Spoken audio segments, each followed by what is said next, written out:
तो सभी विद्यार्थियों का स्टूडेंट्स चॉइस क्लासेस में बहुत बहुत स्वागत है। तो आज हम आए हैं एक नए टॉपिक के साथ, जिसका टॉपिक नंबर 4 है। पिछला हमारा चैप्टर नंबर 3 चल ही रहा है पहले से ही, जिसका पिछला टॉपिक था 3, जिसमें हमने परिभाषाओं को महत्वपूर्ण रूप से समझा, सीखा। तो आज इस धातु और अधातु वाले चैप्टर में हम समझेंगे कि इसमें जो महत्वपूर्ण प्रश्न हैं उनके बारे में अध्ययन करेंगे। तो आज ये टॉपिक बहुत ही महत्वपूर्ण है। तो देखेंगे, पहला प्रश्न है हमारा, अभी तक कुल कितने तत्व ज्ञात हैं? तो क्वेश्चन नंबर 1 है, अभी तक कुल कितने तत्व ज्ञात हैं? गुणधर्म के आधार पर तत्वों को कितनी श्रेणियों में, गुणधर्म के आधार पर तत्वों को कितनी श्रेणियों में विभाजित किया गया है? विभाजित किया गया है। तो पहला प्रश्न, किया गया है नहीं है, किया जा सकता है। तो पहले से ही किया गया है, चलो कोई बात नहीं है, समझ रहे होंगे आप। तो प्रश्न है हमारा, अभी तक कुल कितने तत्व ज्ञात हैं और गुणधर्म के आधार पर तत्वों को कितनी श्रेणियों में विभाजित किया गया है। तो मैंने पहला चैप्टर जब प्रारंभ किया था तो उसमें आपको बताया था तत्व और तत्वों से बनने वाले यौगिक। तो इसमें समझेंगे कि तभी मैंने बताया था कि तत्वों को अब तक कितने तत्वों की खोज हो चुकी है, और उस समय मैंने बताया भी था कि मैं 5वें नंबर के चैप्टर में बताऊंगा आपको, जिसमें आपको ज्ञात होगा कि कौन से तत्व, कहां तक तत्व किसने खोजे थे। लेकिन यदि मैं 2026 में होने वाले पेपरों की बात करूं तो इसमें आपका चैप्टर नंबर 5 रहा नहीं है, 30% के अनुसार वो हट गया है। तो वैसे अभी देखेंगे आपकी कमेंट के अनुसार कि आपकी कमेंट क्या रहेंगी। 30% के अनुसार तो हट गया है, और आपकी यदि कमेंट आई, आप कहोगे तो मैं 5वें चैप्टर को कराऊंगा, अन्यथा मैं पेपरों के माध्यम से संपूर्ण कोर्स को लेकर चल रहा हूं। मैं इम्पोर्टेंट है और जो भी है, जितना कोर्स है, मैं कंप्लीट रूप से आपको समझा रहा हूं अलग अलग टॉपिकों के माध्यम से। तो इसमें समझेंगे कि प्रश्न है हमारा कि अभी तक कुल कितने तत्व ज्ञात हैं। तो ये मैं बता चुका हूं, अभी तक 118 तत्व ज्ञात हो चुके हैं। कितने हो चुके हैं? आंसर है हमारा, अभी तक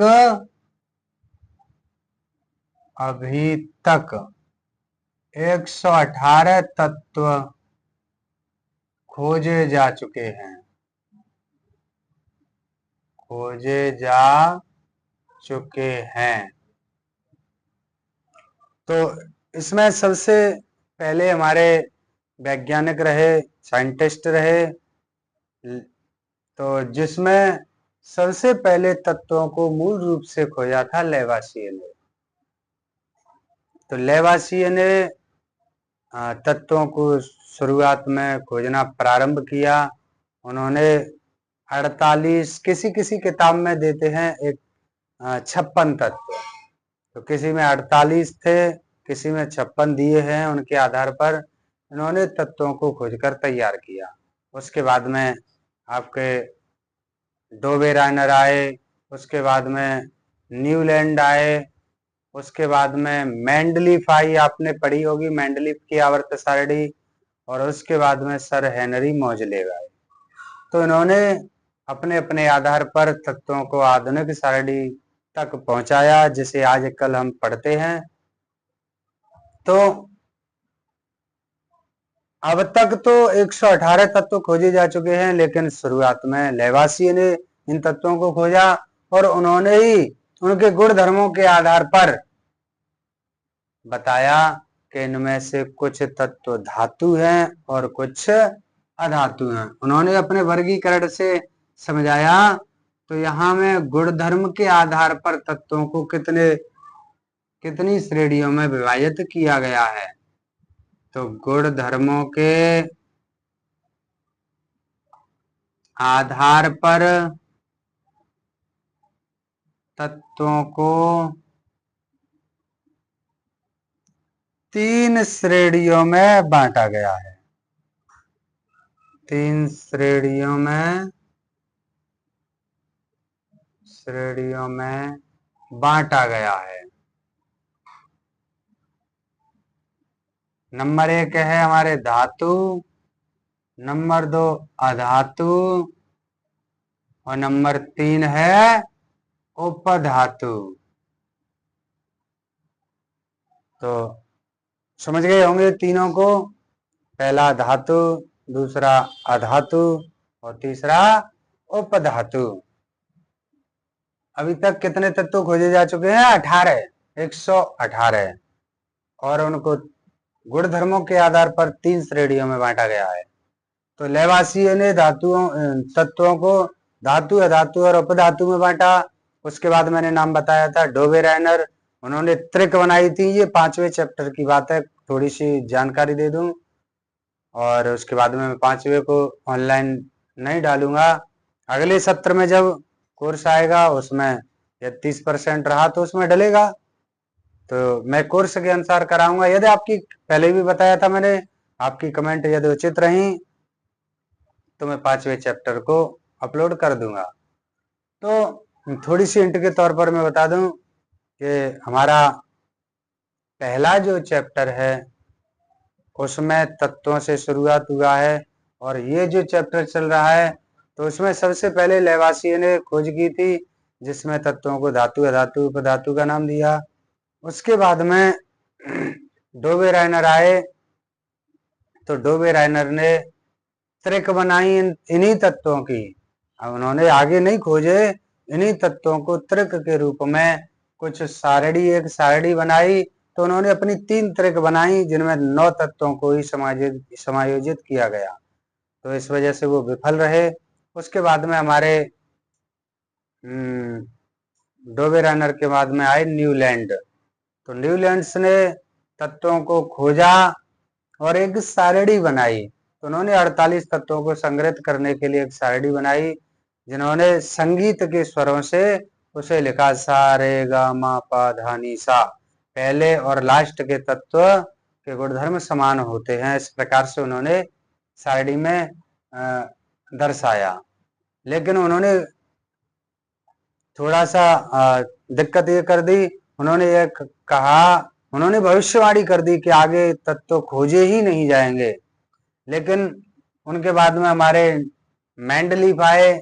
मेंडलीफ ने अपनी सारणी में इन्हें रखा, और उन्होंने बीच बीच में रिक्त स्थान भी छोड़ दिए। तो रिक्त स्थानों के आधार पर बाद में भी तत्व, उन्होंने ये भी कहा कि और भी तत्व खोजे जा सकते हैं। तो और उन्होंने खोजा, 98 तत्व खोज करके रख दिए थे। 48 या 56 पहले से थे, लेकिन न्यूलैंड ने 98 तत्वों को प्रस्तुत कर दिया, और उनमें भी बीच बीच में रिक्त स्थान छोड़ दिए। उन्होंने बताया कि यदि इनसे हल्के भारी तत्व हुए तो इस स्थान पर आएंगे। उन्होंने अपनी सारणी में हाइड्रोजन को नहीं रख पाया था, उचित स्थान नहीं दे पाया था उन्होंने। उसके बाद में हमारे सर हेनरी मोजले आए, जिन्होंने तत्वों को अग्रसर करके 118 तत्व बना दिए और उन्हें अपनी सारणी में रखा, जिसको आज हम आधुनिक आवर्त सारणी के नाम से जानते हैं। तो इसके बारे में थोड़ा सा ये थोड़ी सी जानकारी, आपका 5वां चैप्टर है। यहाँ धातु और अधातु आ गया था, इस वजह से यहाँ मैंने बोल दिया है आपको। अगले में तत्वों का आवर्त वर्गीकरण चलेगा, तत्वों के कार्बनिक यौगिक चलेंगे। तो आप देखेंगे अगला हमारा प्रश्न, ये समझ गए होंगे। अगला हमारा प्रश्न नंबर 2 है। प्रश्न नंबर 2 समझेंगे।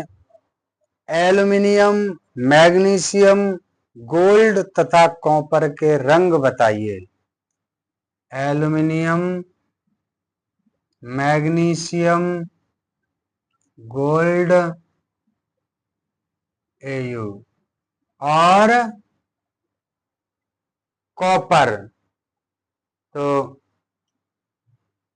Cu के रंग बताइए।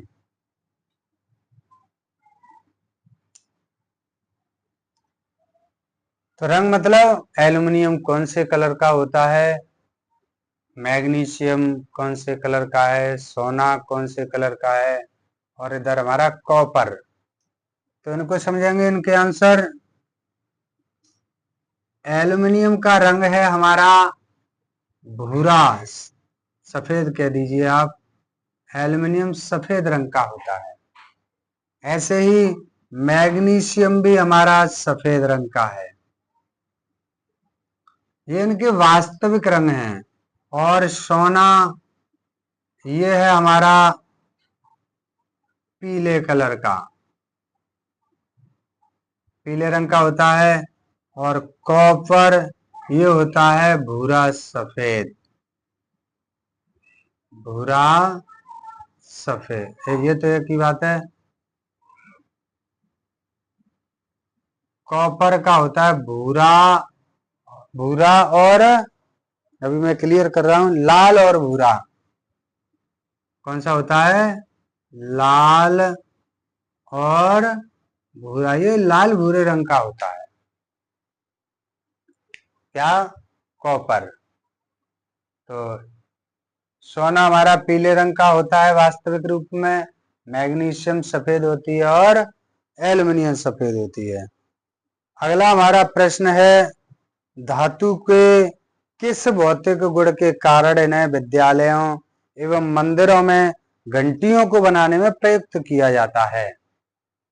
तो जैसे हमारा धातु होता है, उसे हम विद्यालय में उनकी घंटी बनाते हैं, मंदिरों में जो घंटे होते हैं उनको बनाने का औचित्य क्या है, ये धातुओं से ही क्यों बनाए जाते हैं।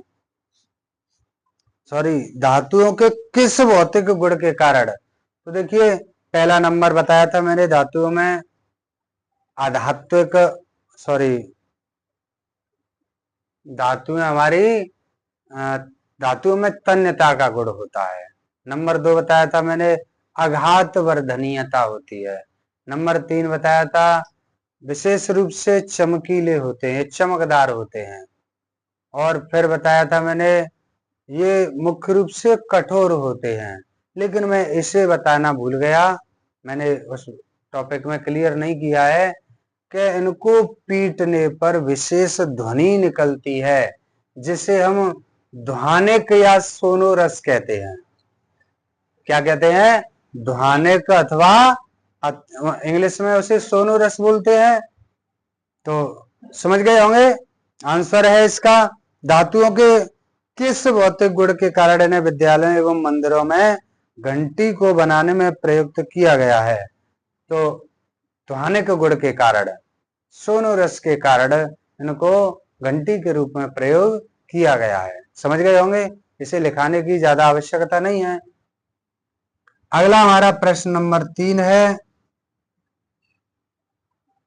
तो प्रश्न नंबर 3 क्या है, तन्यता से आप क्या समझते हैं। तो तन्यता मैंने आपको टॉपिक में बता ही दिया, लिखाया भी है शायद, हाँ लिखा दिया है। अगला है प्रश्न, खाना पकाने के बर्तन तथा बॉयलर सामान्यतः कॉपर एवं एल्युमिनियम के बने होते हैं, क्यों? कॉपर और एल्युमिनियम के बने होते हैं, क्यों? जैसे खाने पकाने वाले बर्तन हैं, उन्हें कॉपर के या एल्युमिनियम के ज्यादा रूप में क्यों बनाते हैं, ज्यादातर क्यों बनाते हैं? तो उसका एक लक्षण है, इनमें ऊष्मा की चालकता होती है, यानी ये ऊष्मा ग्रहण कर लेते हैं। तो जैसे मैंने बताया था कि विद्युत और ऊष्मा के सुचालक होते हैं, गुणों में बताया था। तो ऐसे ही यहाँ पर भी मैं प्रश्न को नहीं लिखूंगा, आप समझ लेना। ये ऊष्मा के अच्छे चालक होते हैं, इस कारण से इन्हें खाना पकाने वाले बर्तनों में प्रयोग किया जाता है।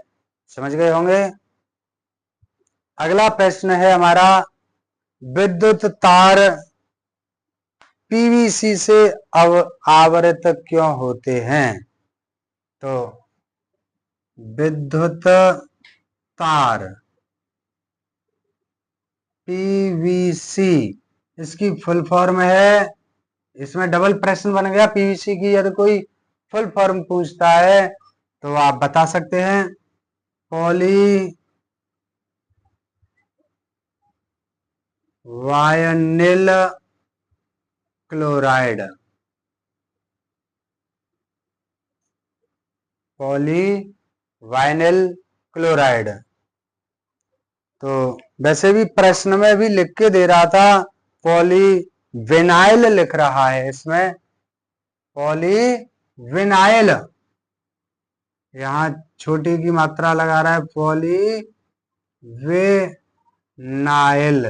शुद्धिकरण कर दें विनाइल, लेकिन पॉलीवाइनिल भी कह देते हैं, ऐसी दिक्कत नहीं है, पॉलीविनाइल क्लोराइड।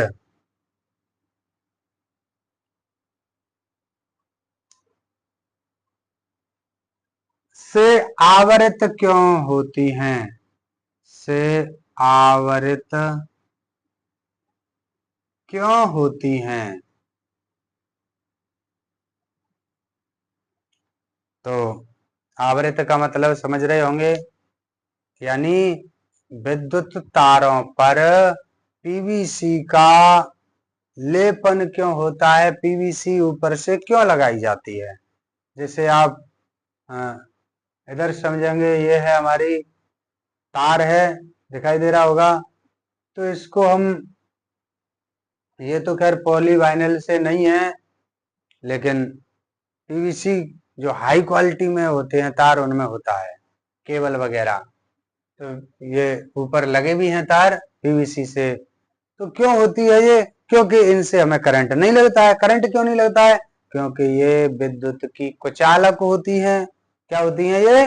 विद्युत की कुचालक। तो हमारा आंसर क्या है? विद्युत तारों पर पीवीसी, यानी पीवीसी से विद्युत तारों को, पीवीसी से तारों को पीवीसी से आवृत क्यों करते हैं, या विद्युत तार पीवीसी से आवृत क्यों होती हैं, पहले ही लिखा है इसमें। तो यह आंसर है क्योंकि, देखो यहां तो मैं लिख रहा हूं, लेकिन आप जब भी विज्ञान में आंसर दें तो विशेष ध्यान रखें, पहले प्रश्न को पूरा लिखिए, विद्युत तार पीवीसी से आवृत होती हैं क्योंकि, यहां से हमारा आंसर प्रारंभ होगा, क्योंकि पीवीसी विद्युत की कुचालक है, कुचालक होती है, इस वजह से इससे हमें करंट नहीं लगता है, झटका नहीं लगता है। इसलिए या इसके कारण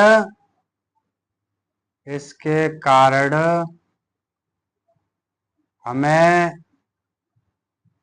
झटका नहीं लगता है। तो समझ में आ रहा होगा। आंसर। अगला प्रश्न है हमारा, एक धातु तथा एक अधातु का नाम बताइए जो कमरे के ताप पर द्रव है। आंसर है, क्वेश्चन है हमारा, एक धातु व एक अधातु का नाम बताइए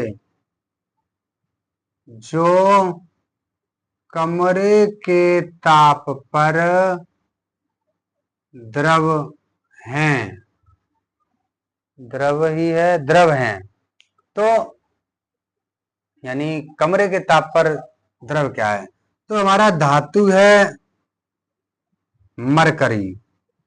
आंसर, तो धातु है हमारा मरकरी, जिसका Hg है प्रतीक, और अधातु है हमारा ब्रोमीन, जिसका है Br। तो धातु हमारा मरकरी है और अधातु है ब्रोमीन। तो ये क्या है कि ये धातु जो है ये कमरे के ताप पर द्रव रूप में बदल जाता है, पतला हो जाता है। और ऐसे ही अधातु हमारा ब्रोमीन है, ये भी कमरे के ताप पर पतला हो जाता है। तो समझ गए होंगे।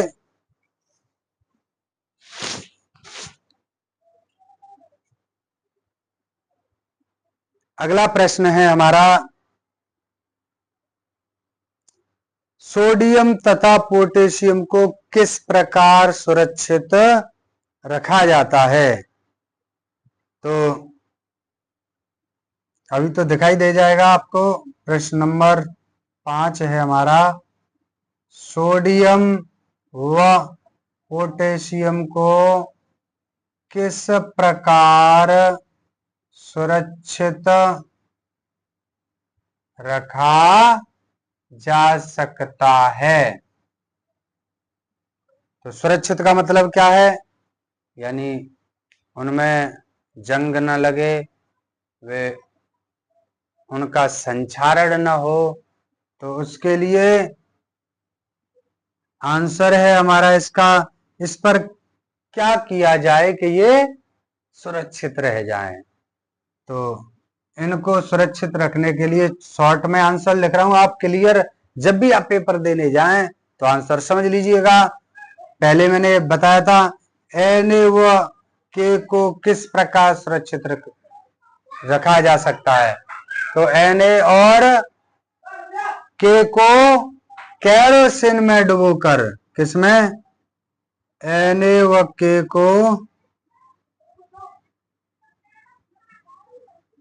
केरोसिन में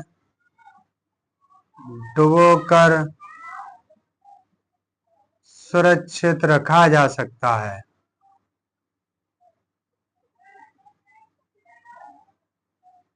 तो समझ गए होंगे। आप इसका स्क्रीनशॉट ले लीजिए। इसके बाद कुछ और प्रश्न है अभी।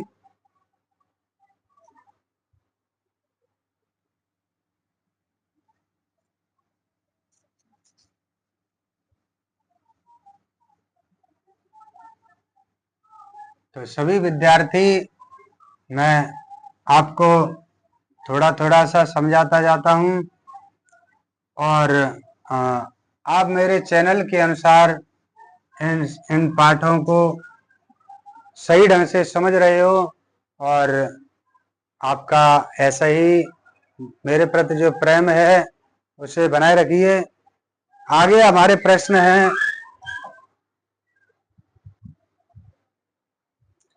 तो आगे हमारा प्रश्न है अगला,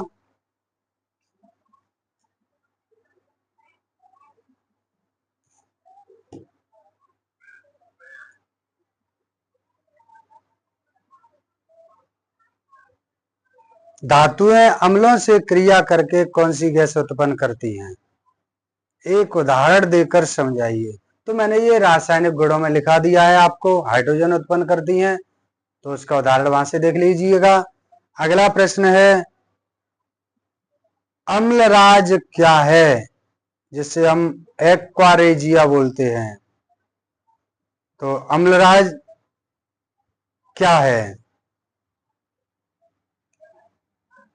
प्रश्न नंबर अगला है हमारा, जो भी है आगे मैंने यहाँ आपको प्रश्न कराए थे उसके अनुसार अगला मान लीजिए 5वां। तो अम्लराज क्या है? इसे हम इंग्लिश में एक्वारेजिया भी कहते हैं। अम्लराज क्या है? तो अम्लराज एक सधूम द्रव है, सधूम जिसको नष्ट नहीं किया जा सकता, जिसका वास्तविक स्वरूप होता है। तो अम्लराज एक, जिसे हम एक्वारेजिया ही कहते हैं, अम्लराज एक संक्षारित सधूम द्रव है। ठीक है, समझ गए होंगे। और वैसे ये सांद्र हाइड्रोक्लोरिक और नाइट्रिक अम्ल का 3:1 के अनुपात में ये मिश्रण है। इसे तैयार किया जाता है HCl और NH3, इनको 3:1 में जब मिश्रित किया जाता है तब जाकर के अम्लराज बनता है। अगला प्रश्न है हमारा, किन अम्लों के मिश्रण को प्लेटिनम धातु को गलाने के लिए प्रयुक्त करते हैं? तो प्लेटिनम को गलाने के लिए यही है, हाइड्रोक्लोरिक अम्ल और NH3। आंसर इसका यही है, किन अम्लों को प्लेटिनम धातु को गलाने के लिए प्रयोग करते हैं? तो इसका आंसर है हमारा हाइड्रोक्लोरिक अम्ल और नाइट्रिक अम्ल। अगला प्रश्न है हमारा, तनु अम्लों से हाइड्रोजन विस्थापित करने वाली व हाइड्रोजन विस्थापित न करने वाली एक एक धातु का नाम बताइए। जो तनु अम्ल हाइड्रोजन विस्थापित कर देती है वो क्या है, और जो हाइड्रोजन विस्थापित नहीं करती वो क्या है? तो प्रश्न पहले लिख लीजिए, तनु अम्लों से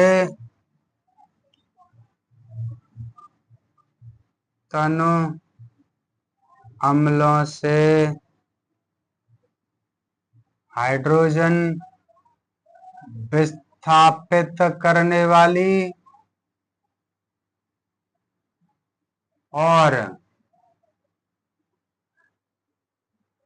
विस्थापित करने वाली और हाइड्रोजन विस्थापित न करने वाली, H2 विस्थापित न करने वाली एक एक धातु का नाम बताइए। एक एक धातु का नाम बताइए। तो आंसर है हमारा अगला, तो जो विस्थापित कर देती है हाइड्रोजन को वो तो है हमारी जिंक, Zn। ये विस्थापित कर देती है,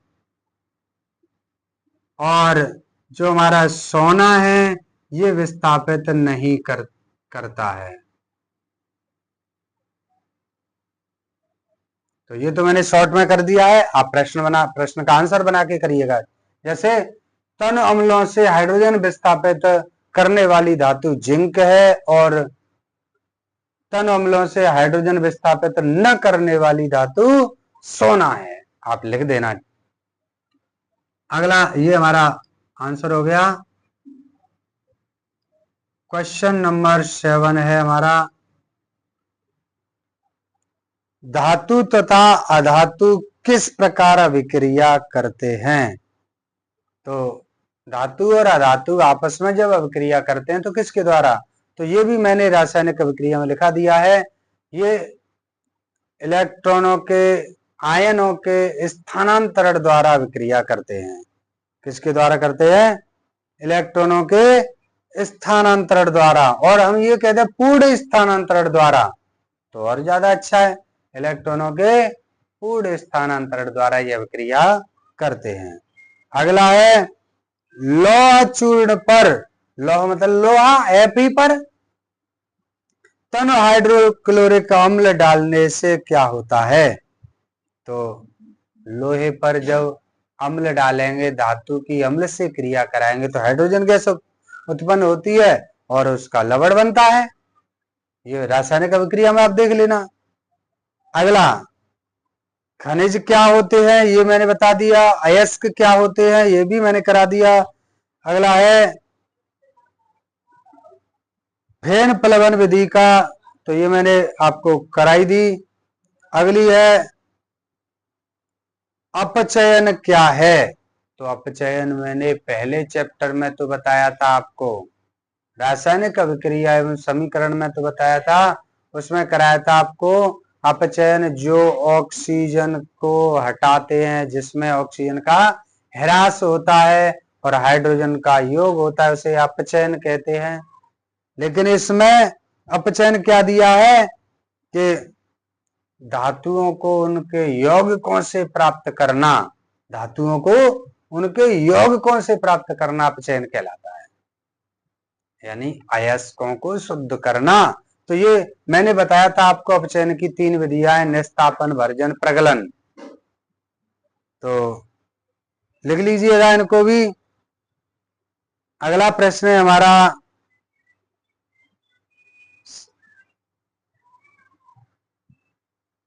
थर्मेट प्रक्रम क्या है? इससे पहले भी है, कार्बोनेट अयस्क ऑक्साइडों में किस प्रकार परिवर्तित हो सकते हैं? कार्बोनेट अयस्क ऑक्साइडों में किस प्रकार परिवर्तित हो सकते हैं? तो किस प्रकार परिवर्तित हो सकते हैं? वायु की अनुपस्थिति में गर्म करने पर वो परिवर्तित हो सकते हैं ऑक्साइडों में। तो समझ गए होंगे। अगला है हमारा उन धातुओं के नाम बताइए जो अपचायक की भांति प्रयोग में लाए जाते हैं। जो अपचायक, तो अपचायक में हमारे कौन कौन हैं? जो उच्च क्रियाशील धातु हैं, वे धातु हैं। तो प्रश्न से चलो लिखा देता हूं, उन धातुओं के नाम बताइए जो अपचायक की भांति प्रयोग में लाई जाती हैं। अपचायक की भांति प्रयोग में लाई जाती हैं। तो आंसर है इसका जो उच्च क्रियाशील धातु हैं, उच्च क्रियाशील धातु हैं। तो उच्च क्रियाशील क्या है हमारी? जैसे सोडियम है, पोटेशियम है और एल्युमिनियम। सोडियम, पोटेशियम और एल्युमिनियम है, ये हमारी अपचायक धातु हैं, अपचायक की भांति प्रयोग में लाई जाती हैं। तो समझ गए होंगे, डॉट डॉट में मैंने कर दिया है, आप समझ लेना। अगला है हमारा ये थर्मेट प्रक्रम क्या है? क्वेश्चन नंबर 8, थर्मेट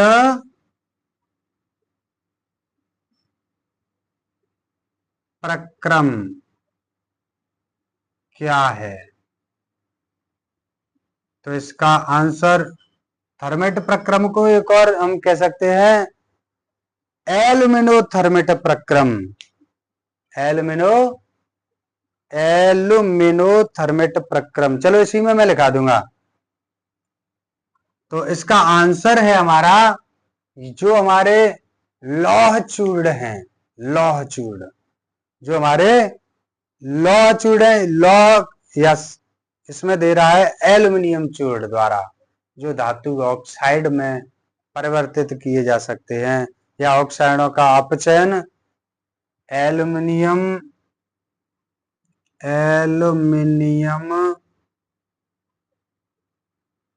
चूर्ण एल्युमिनियम चूर्ण है, उनके जो द्वारा एल्युमिनियम चूर्ण द्वारा धातु अपचायक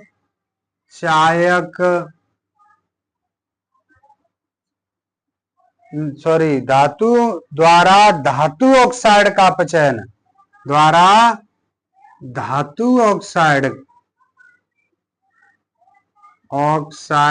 का अपचयन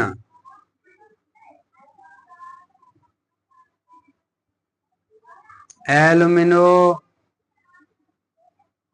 थर्मिट प्रक्रम या केवल थर्मिट प्रक्रम कहलाता है। थर्मिट प्रक्रम कहलाता है। तो समझ गए होंगे आप, जो हमारे एल्युमिनियम चूर्ण हैं उनके द्वारा धातु ऑक्साइडों का अपचयन थर्मिट प्रक्रम कहलाता है। तो एल्युमिनियम चूर्ण के द्वारा जो धातुओं के ऑक्साइडों का अपचयन होता है, एल्युमिनियम के चूर्ण द्वारा जो धातुओं के ऑक्साइडों का अपचयन होता है, वो हमारा थर्मिट प्रक्रम कहलाता है। तो आप यहां तक चलो, एक और अभी आ जाएगा इसमें नीचे प्रश्न।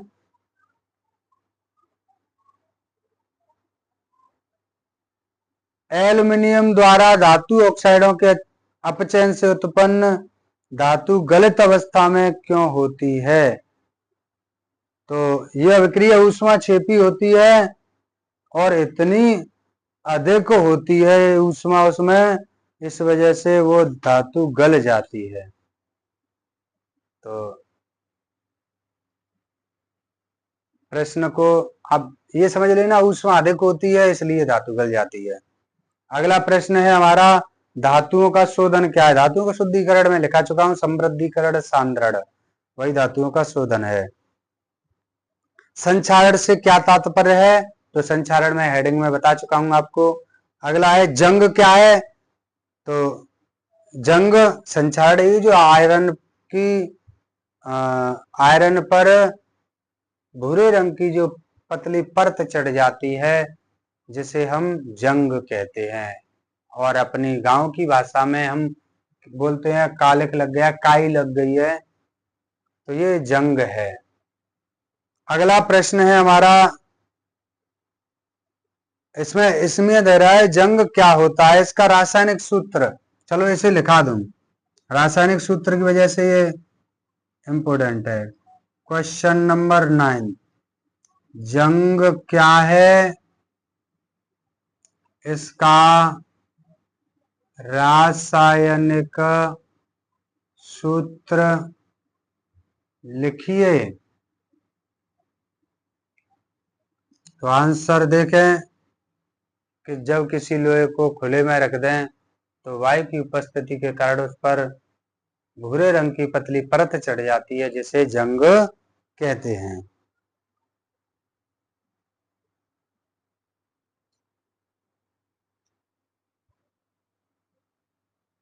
तो आंसर इसका लिखाई दूं, जब लोहे को खुले में छोड़ दें, खुले या नमी में रख दें, तो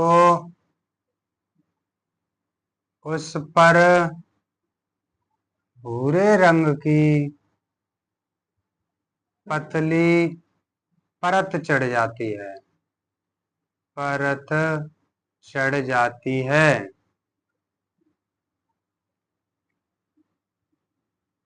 जिसे जंग कहते हैं।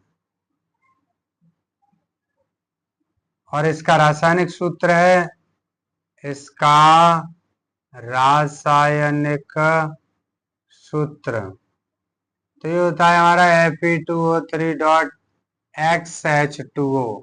X का मतलब यहाँ जल के कणों की जितने कण होंगे उसके अनुसार इसका सूत्र बना लेंगे। तो अगला हमारा प्रश्न है 24 कैरेट गोल्ड क्या होता है।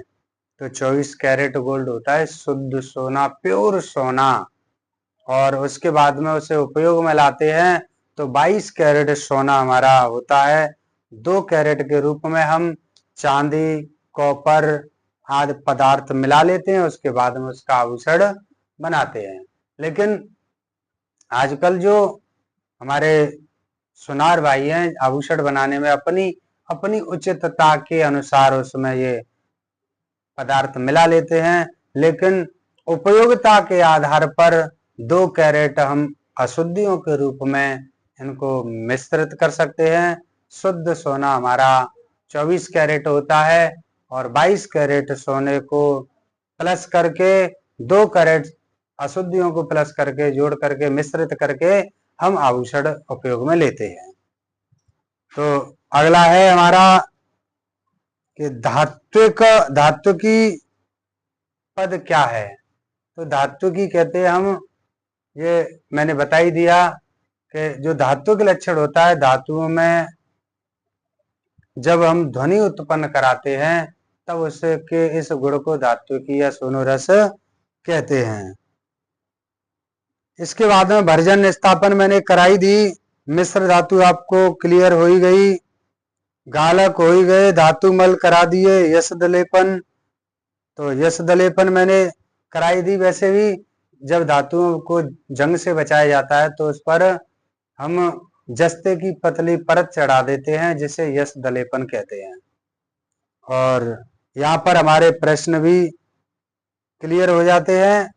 तो आज का हमारा टॉपिक यहीं पर समाप्त होता है। तो आप सभी विद्यार्थी इस चैनल को ध्यान से देखें और सभी लाइक, शेयर और सब्सक्राइब जरूर कराएं। जितने भी आपके सहपाठी हैं, साथ पढ़ रहे हैं, उनको शेयर करिए और इस चैनल का लाभ उठाएं। धन्यवाद।